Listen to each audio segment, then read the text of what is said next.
Okay, good evening, everybody. Welcome to the PJSTA Live. My name is Brian St. Pierre from the Port Jefferson Station Teachers Association. We have three really exciting guests tonight. The first guest from the Executive Director of the Network for Public Education is Carol Burris. Then we have also the Executive Director of the Badass Teachers Association and also a teacher in Oceanside, correct, Marla? Oceanside? Yep. The Oceanside Federation of Teachers is Marla Kilfoyle. And then my friend Michelle Gunderson, a Vice President in the Chicago Teachers Union and a member of the Core Caucus. So three very powerful women in the world of public education and three women I have quite a lot of respect for. So the first question that I'm just going to throw out tonight, and maybe Carol, if you want to speak to this first, is we'll be talking about Betsy DeVos, Trump's appointment for the Secretary of Education. So tell us to start off what we know about Betsy DeVos. Well, what we know about her is that she is as extreme as a privatizer could be, and makes no bones about it. Her vision is to have an educational system that is based on competition, that has a mix of private schools, voucher schools, charter schools for sure, as well as online learning. I imagine public schools is somewhere in the mix. But we don't know much about how she directly feels about public schools because she never speaks to that. We have no evidence that she's ever done anything through her philanthropy to support public schools. So she is one of the privatizers who think, whether it be a for-profit model or a not-for-profit model, that if you just give a huge array of choices to parents, the market will take care of it. She is not someone who believes in regulations, and the system that she helped put in place in Michigan has been a disaster, especially for the city of Detroit. So if Michelle Rhee were a poor choice, this is even a worse choice if you love public schools. Right. Thank you. Marla, anything you can add to that? Yeah, it's like Carol said, it's sort of like, the movie The Perfect Storm, where you had a squall from the north and waves from this way and another thing from that way. She's the perfect storm because, it's Carol said, it's vouchers, choice, and charters. And she has shown absolutely no overture towards helping public education. And she's not the only one guilty of it. You have all these billionaires who've done absolutely nothing in terms of putting their billions and billions of dollars into helping public education. Everything that she supports, vouchers has been shown to be an immense failure in Indiana and Louisiana. Choice has been shown to be an immense failure in Chile and Sweden. And of course, charters, we could spend a whole program on that. And obviously, we've been having a lot of problems with these unregulated for-profit charter companies. So everything she supports actually does the complete opposite of what she's claiming it's going to do. And the big umbrella is this umbrella of choice. And we know that these things really don't give parents choice. In fact, it gives charters a lot of choice, but it certainly doesn't give families and children choice. So we're very, very concerned, and we're trying to do everything we can to block this nomination because, as Carol said, we thought Michelle Rhee was bad. She makes Michelle Rhee look like a kindergartner, so we're concerned. Right. Now, Michelle, where we work on Long Island, we don't have a tremendous number of charter schools, so it's very easy for people and communities out here to not quite understand what some of the issues are with charters and why that would be detrimental to public education. So I know in working in Chicago that it's an issue you've dealt with much more closely. So, but could you speak a little bit to how school choice through charters has damaged public education there? Well, what we're seeing in Chicago is an undermining of our efforts to, did I not put my, here we go, was an undermining of our efforts to beef up our neighborhood schools and to make our neighborhood schools strong cornerstones for our communities. And our charter schools will come in and they will try to burst their enrollment by siphoning off of our children. And then that weakens, because we have per pupil budgeting, that weakens the amount of money coming to our neighborhood schools. And it also makes them look like the shiny brand new product on the market. One of the things that we've seen a lot is some draconian disciplinary measures of children and what we call push out, where a child who they don't think is going to do well on tests or maybe cause additional funding because of special education in their school, these children and families will be backed into a corner because of draconian discipline, and they will be pushed out of the school. So this is happening on a large scale in New Orleans, where children are entered into a charter school, they don't fit the mold, or they're going to cost the school too much money, and they're pushed back into the public school. It's hurt our high schools tremendously, because all of our 8th graders have to apply for which high school they're going to, and the charter schools come after the counselors and the 8th grade families with a tremendous amount of advertising and effort. So what we see is our schools being attacked, is what I would call it. I wanted to add to what Carol and Marla were saying about Betsy DeVos. That is an argument I haven't heard yet, but one that I would like for us all to be thinking about and exploring. The ed reformers who've been in DC so far have been charter school proponents, but the vouchers have been off the table, and vouchers really mean funding of religious schools and religious education. And I'm very wary of a mixture of our democratic education with religion under this new Secretary of Education. So that's in a nutshell what I see going on here, Brian. That's a really good point.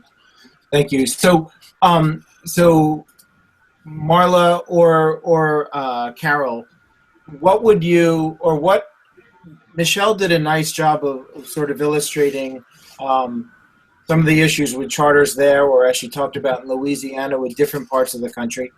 What would you, as being two people from Long Island, where it's where public schools have always been valued very much, what would you tell the people who look at it and say, oh, well, I think choice is a good thing, and I think we welcome choice with school. What do you say in those sorts of situations? Yeah, one of the things to be aware of that Long Island parents need to be aware of is just how much will be drained from their public schools when charters come to Long Island. And under a Betsy DeVos, there is a real chance that they will, because the federal government will use incentives, similar to the way they used incentives for a race to the top. And that's a big concern. A tuition rate is set for each district.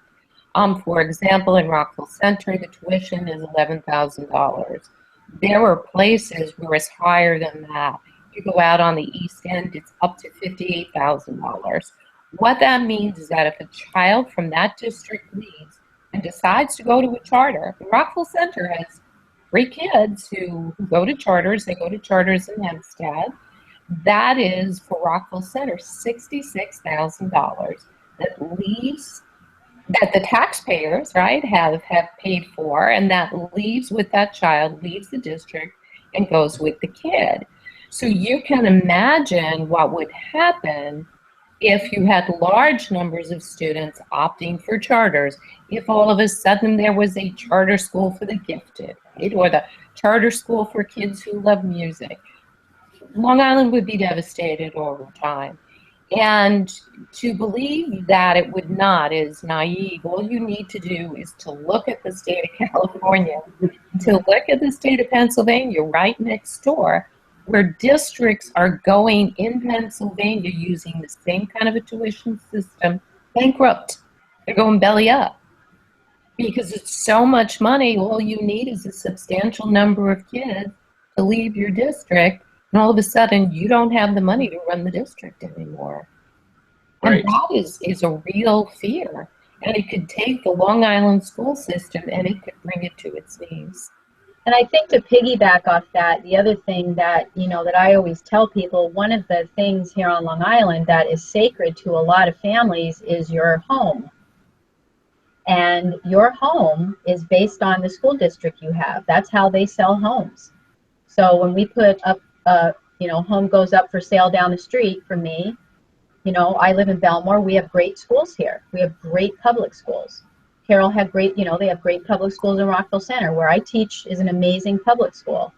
So what happens is now those public schools begin to go bankrupt, like Carol said, and close and go belly up because kids are leaving to go to all these different kind of schools. So now what's happening to your home price? And I think a lot of times when I speak to people around here, because they really don't get this, I say to them, what is the biggest thing you have an investment in, right? So I'm just a little old blue collar, middle class person. The biggest investment that my husband and I have is our home. And if our school districts go down, then that's our biggest investment. And that wakes a lot of people up out here. I know just in my experience when I speak to them about that, that's the only thing that's going to get them is unfortunately their wallet. They're not thinking about other people's children. Like, okay, I can afford for my kid to go to Kellenberg or here or there, but they're not thinking about other people's children and families that can afford to send their children to private school, religious school, or whatever. And of course, if charters come, it's going to be, the other thing I tell people is that if charters come and they open up a charter down the street, right? My son boards the bus right down at the end of the corner and he goes to school. I said, they could open up a charter in your neighborhood. That doesn't mean that your kid gets to go to that school because the charter will choose your kid. You don't get to choose whether you go to that charter or not. So now your kid's going to have to board a bus. And in many cases, I've heard Brother G2 in Chicago say children have to board these public buses and go to school in neighborhoods that they don't know anything about. So I tell parents, imagine if your child had to board a public bus and go to another neighborhood 25, 30 minutes away to go to school. That's what's coming.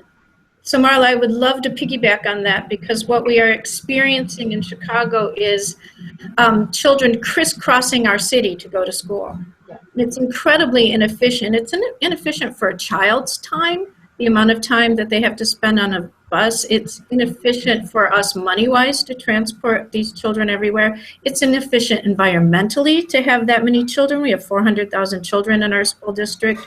Even if we have 40,000 kids taking a bus every day, that's too many children riding a bus. The other inefficiencies is that we run a duplicate system then. You have a duplicate set of administration, a duplicate set of financial offices, of warehouses, of buildings, and so it becomes incredibly inefficient for the taxpayer. So you are also speaking of housing prices. We do sometimes have to go to people's self-interest in order to make them understand. Well, the inefficient use of their tax dollar, I think, is another point of understanding. And then to the heart of the voucher system, the vouchers will only pay for such a small fraction of tuition that it actually is reimbursing wealthy people to send their kids to schools. Right. And which only furthers to create to enlarge in the gap between our wealthiest and everybody else. So so a lot of really good points here. A lot of things that some things that maybe don't come right to mind that some of you raised. But I guess the big question now is so so what can we do? And when I say we, there's obviously several different groups within there, and there's also I think there's also actions that we can take right now, and I know that there are petitions going around, and I've called senators and things like that. So I know there's actions we can take right now, but then I think more importantly, along with what can we do right now, what are some of the effective ways that we can do the deep organizing to resist DeVos and the changes coming with the Trump administration, and to organize for the type of public schools that I think we all have in mind. And I'll let anyone jump in on that one. Well, I think one of the things that we need to do is first we need to educate the public. I spoke recently at Stony Brook, and the audience was an audience of university professors, administrators, and teachers. They really did not understand vouchers. They didn't understand terms like education savings account, which is a whole other piece to this. They didn't understand what happens over time with charter schools. So to come up with some good talking points to help people understand what the threat is to their neighborhood public school, I think is our first job. And we have to be able to put that together in a way that reaches urban parents, suburban parents, and rural parents. And that might mean that we tweak the message a little bit. But we have to do that. There is some hope. We saw some great things happen in the last election, both in Georgia and in Massachusetts, where people organized and really helped parents and school boards. I think school boards are a key to the resistance. Understand what the threat is, and we found that two initiatives were voted down, and voted down by a lot. Probably what will happen is, I think, they'll come up with some financial incentives to get states to buy into expanding their laws and reducing regulations around charters and vouchers and educational savings accounts, online learning, which we don't have in New York, thank God, which is a disaster, every place where they have it. So we have to then work at the state level, at the grassroots level, helping parents, school board members, PTAs, teachers, understand the issues, and then push back at the state level to say, you know what, we just don't need that money. That's not what we want, and that's not what's going to happen in our state.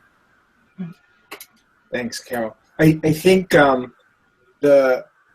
think one of the important things you touched upon, certainly on Long Island, over the last few years, the big message has been opt-out, and we have successfully organized around that whole idea and created a lot of resistance to that whole test and punish regime with opt-out. And I was having a conversation with a colleague today. There doesn't seem to be, and this speaks to that initial point you were making, there doesn't seem to be a lot of comprehension of the other strains of privatization taking place outside of opt-out. And I think that's probably an important thing for parents to know, that there's a lot more to this than just refusing to allow your children to take the tests. And I think you raised some really good points there.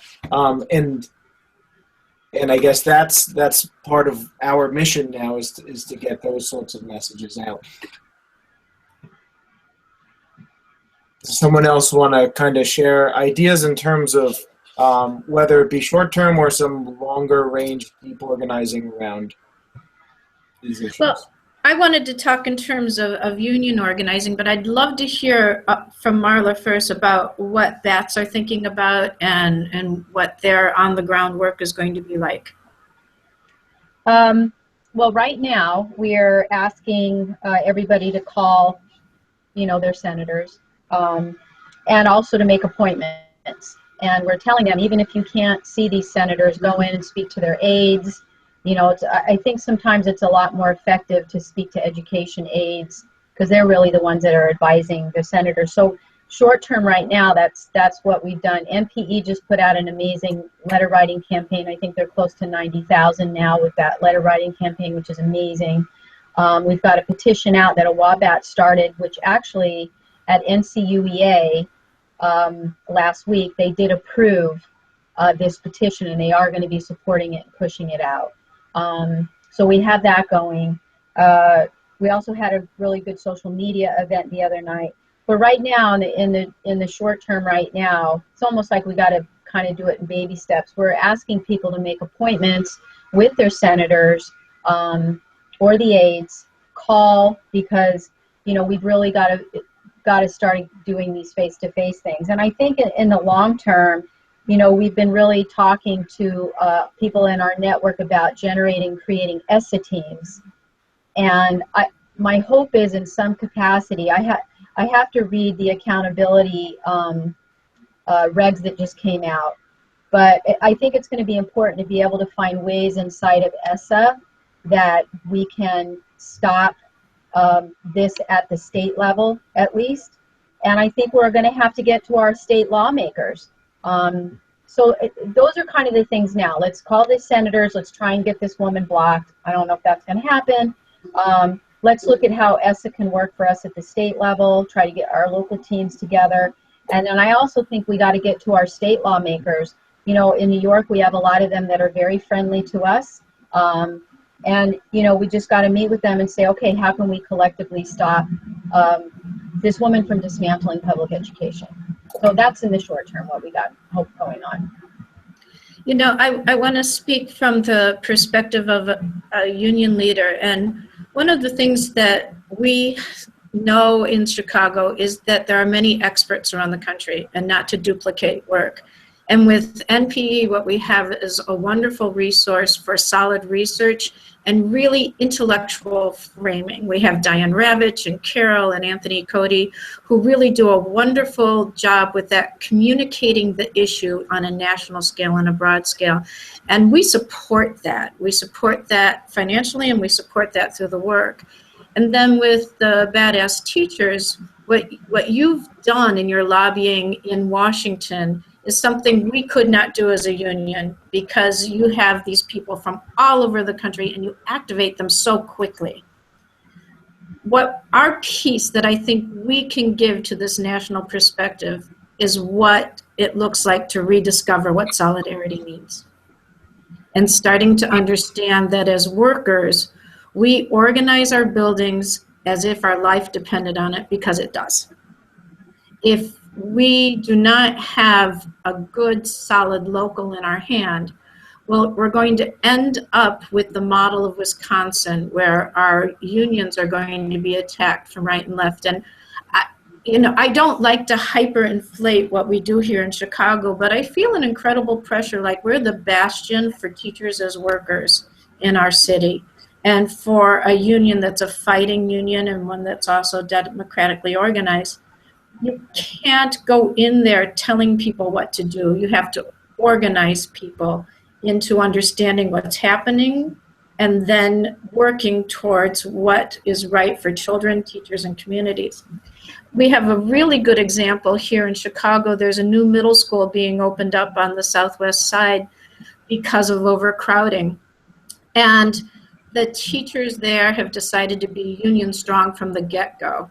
And they've formed their union committees, and they've decided who their delegates are going to be before the building is even opening. So my thought to all of us continuing this work is we have to have a strong emphasis on site-based organizing. I think it's the hardest organizing to do. It is not glamorous. Nobody's going to make themselves famous by having one-on-one conversations in a building. But I do think that the work that Beth Domino is doing, and Brian and I and other people around the country, is so strong and so important. I just wish we had had 4 to 8 more years to get stronger as social justice unionists. But now that the time is now, I would love for us as unionists also to tap into the work of the Milwaukee teachers. They've had to recertify their union and literally go up to each person and say, is your union worth $1,000 a year to you? And recertify every single person. And they still have 75% involvement in their union. I think that's phenomenal.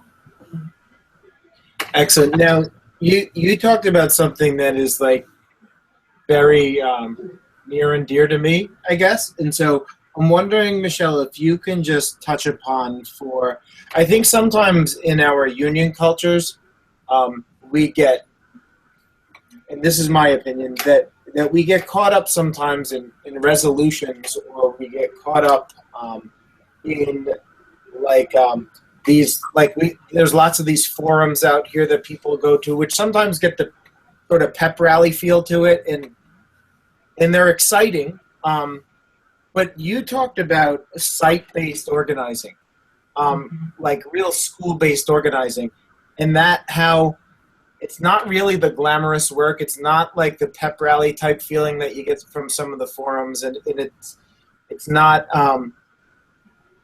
But it is quite possibly the most important union work that you can do, because it gives you such a strong base to build off of from there.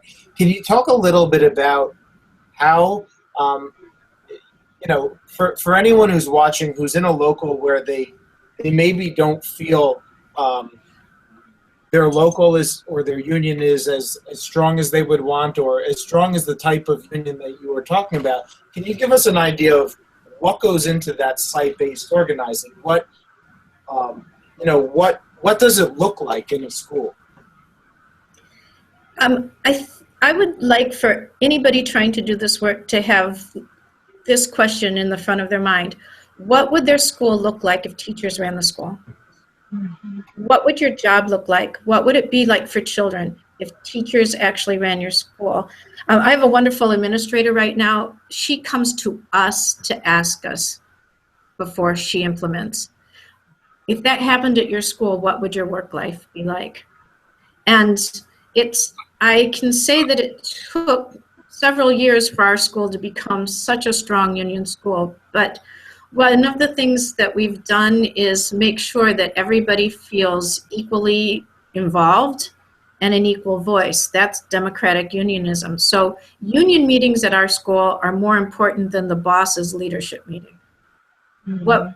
Think about that, turning around the culture of your school. We've also started honoring people's work in terms of not allowing people to talk about children's test scores in front of each other, not allowing anybody to compare one teacher's test score to another.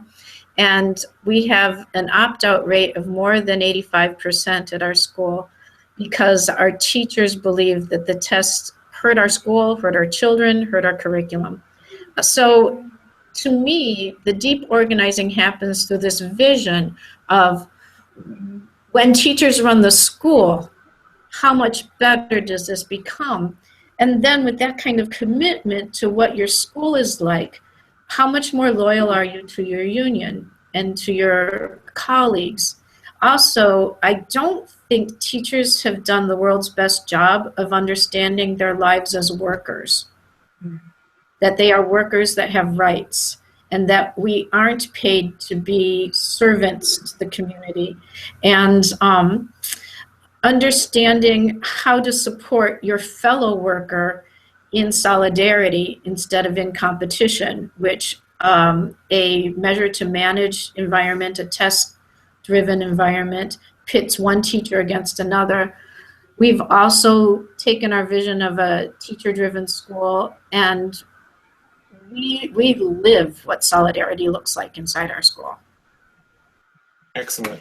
I think if we get situations like we have with DeVos or the Trump administration, or even a lot of the things that were already happening, I think sometimes the silver lining to those situations is the opportunities that it presents to do the type of organizing you were talking about. And sometimes the most dire circumstances are the things that you use the phrase, organize as if our lives depended on it. And I think sometimes it takes these types of situations to bring upon that in different people. So Marla, is there anything you can offer in terms of, like I think Michelle had mentioned how really wonderful of a job BATS can do at getting people like at the drop of a hat to advocate for certain things or participate in things. So is there are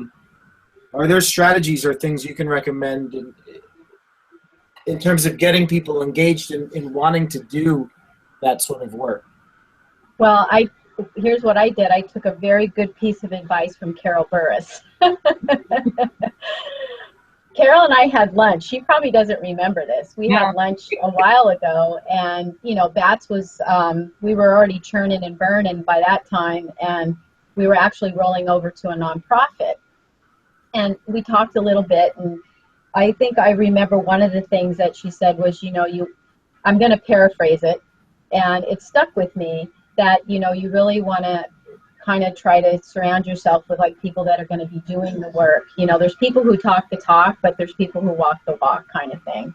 And I think we were really fortunate enough in BATS that before we rolled into the nonprofit that we are now, we already had a really good team in place, and we sort of evolved into this really, really, like Michelle said, this really democratic, we're site-based cyber ways, and as executive director, I do not make one decision, not one, without the voice of pretty much 98% of the members of the board. And that's not just because, it's not financial stuff, it's anything. I mean, I don't blow my nose unless I ask them first if it's in the name of BATS.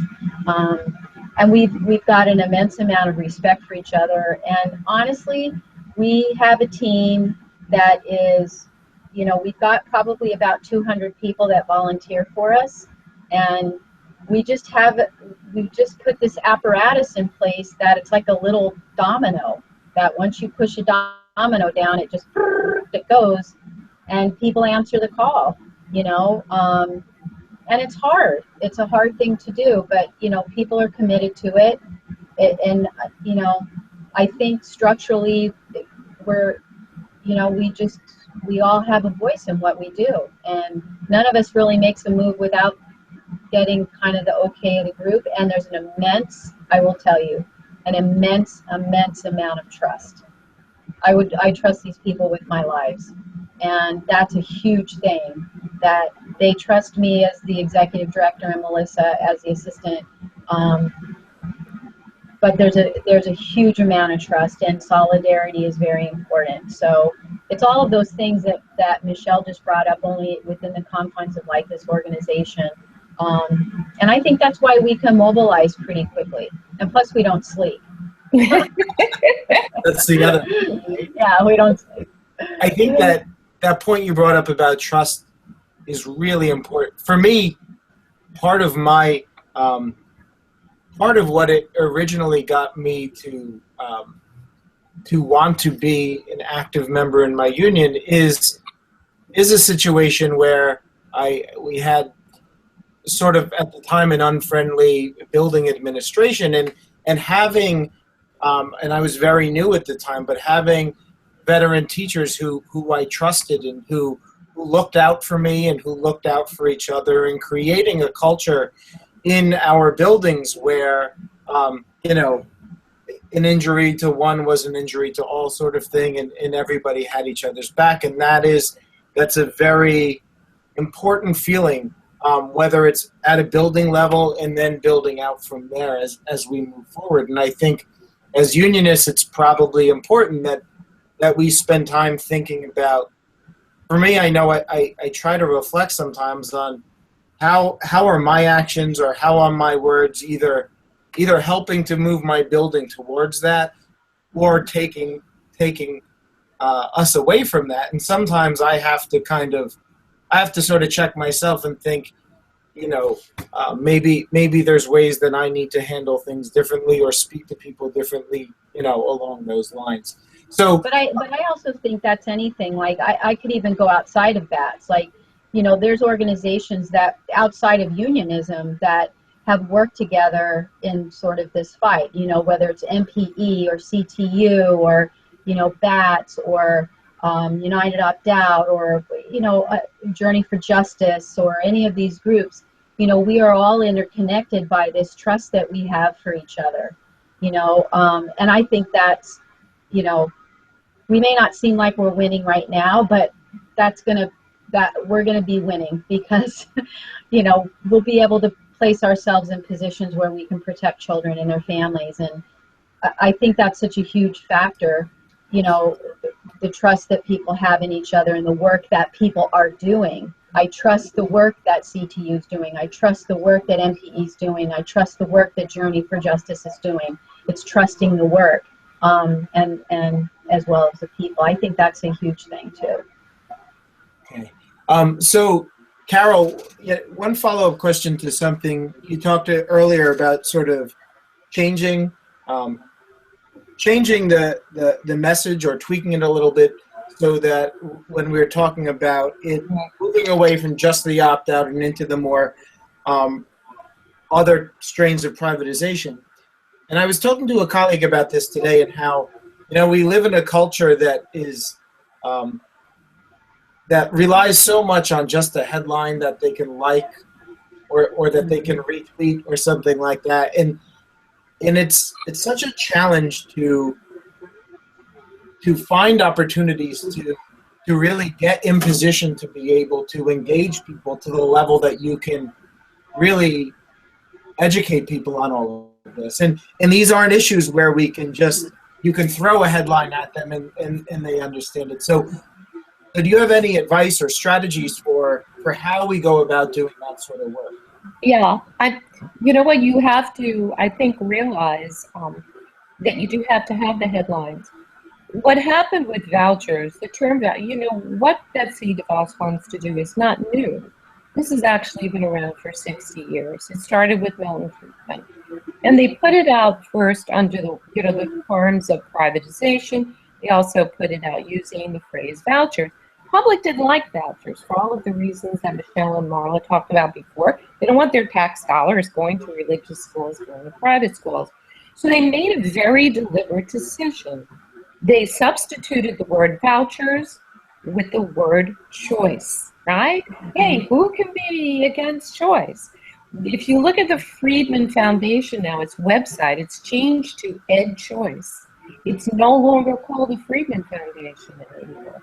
The other thing that they very cleverly did, and you've been hearing it a little bit lately, and this was actually started in 2002 by Betsy DeVos's husband, Dick DeVos. They started to referring to public schools as government schools. That is that's a real deliberate change in a word. I cringe when I hear my friends refer to traditional public schools. Why in heaven's name are we using the term? It sounds terrible. So we need to come up with another term. I try to use now community public schools, community neighborhood schools, schools that are the heart of their community. We have to start coming up with some real clever language, because it is very, very difficult to make an argument to parents when somebody says to them, hey, all we want to do is give you choice, right? So we are going to need to, I think, within the next month, to come up with the right phrases and really take it right from their playbook, so that parents understand what it is that's going to be coming down the road, because it's going to be horrendous. And here's my fear. Remember what happened to us with Race to the Top? We were blindsided. I was blindsided. I voted for Barack Obama, or I walked all over the state of Pennsylvania for Barack Obama. I had no idea what he meant when he talked about education reform. And then all of a sudden, the next thing we knew, there were teacher evaluations by test scores. It seemed like it came out of the blue. My worry is that that's what's going to happen again. So we have to ramp up awareness, public awareness, very, very quickly. And we cannot allow the appointment of Betsy DeVos to be the kumbaya moment like it was with Arnie Duncan, right? So even if we don't prevail and she becomes the next Secretary of Education, all she needs is a simple majority. They can't filibuster it. We have to make sure that every Democrat votes against her, and that there are some Democrats who are leading the fight, and send a warning shot across the bow that this is not going to be race to the top too. Or as I like to call it, race to the bank. Because really that's what privatization is all about. Okay, thank you. So is there anyone else who has any closing comments on where we go from here? Well, I would like to support a theme that we've had, and it's a theme of trust. Because in all of this, we're going to have an awful lot of dialogue and debate. And we're going to need to support each other tremendously. But I do not see that there's any more room for personal attack. And I think that what we call each other in unionism brother and sister for a reason. And it's not because we're chummy, and it's not because we're friends. It's because when you are a unionist, somebody else's livelihood is in your hands, and you need to act like family. And I am going to want to go into this work in a hard fight, in a strong fight, trusting people to have best intentions and to be alongside with me. I'm also going to be trusting people to call out those who are willing to go into self-aggrandizement and to distract us from the real fight. Excellent. Thank you. Okay, so we are going to end the broadcast for tonight. I thank Carol and Marla and Michelle for joining us. I hope our viewers got something worthwhile out of it. I know I did. It's always good conversation with these three. So thank you, everybody, and good night.